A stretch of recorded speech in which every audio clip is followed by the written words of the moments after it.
Hola a todos, hoy vamos a hablar del tratamiento osteopático del túnel carpiano.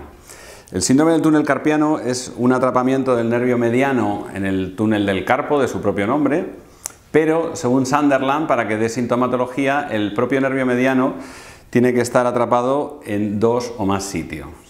Esta patología cursa con sensación de parestesia en toda la mano, con pérdida de fuerza. Los pacientes refieren que se le caen, por ejemplo, objetos de la vida cotidiana, e incluso puede haber cambios en el trofismo, atrofia en la musculatura tenar e hipotenar.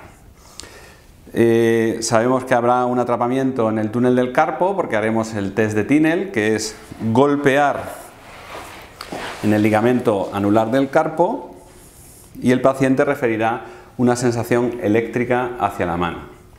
Para verificar cualquier atrapamiento de dicho nervio puede estar desde las raíces primarias a nivel cervical, haríamos nuestros test osteopáticos y el tratamiento, o en el caso de una paciente o un paciente mayor habría una artrosis, o podría haber un atrapamiento de todo el plexo braquial, tanto en el desfiladero interescalénico, en el desfiladero costoclavicular o en el del pectoral menor. Para el interescalénico realizaríamos el test de Addison. Tomamos el pulso radial y le pedimos al paciente que en inspiración gire la cabeza hacia el lado homolateral y realice una inclinación contralateral para ponerlos en tensión. El test de Eden, lo que haríamos para el desfiladero costoclavicular, seguiríamos tomando el pulso y lo que vamos a hacer es un descenso de la primera costilla para producir un atrapamiento entre primera costilla y clavícula. E igualmente le pedimos al paciente que realice una inspiración profunda. Lo que estamos buscando es que haya cambios o alteraciones en el pulso. Y el test del pectoral menor sería el test de Wright. Hacemos lo mismo y le pedimos que realice una inspiración. El test de Wright lo podríamos completar con la prueba de Ross, que sería hacerlo de manera bilateral y pedirle al paciente que esté abriendo y cerrando las manos durante 1 minuto. Si hubiese un atrapamiento en la región interescalénica, habría que tratar cervicales, con las técnicas que ya habréis visto en otros vídeos. Si hubiese un problema en el desfiladero costoclavicular, haríamos una técnica para una disfunción de posterioridad de primera costilla. Para ello colocamos un contacto del borde radial de la metacarpofalángica del segundo dedo en el aspecto anterior de la costilla, buscamos la puesta en tensión y realizamos el thrust hacia la cadera contraria.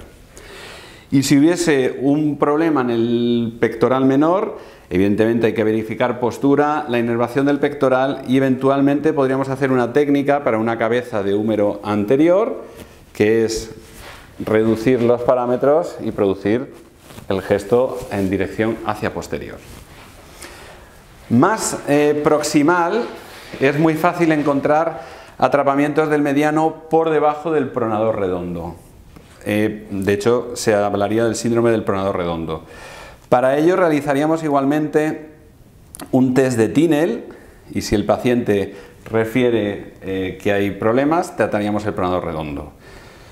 De nuevo, seguimos el razonamiento osteopático, primero normalizar la inervación y luego origen e inserción.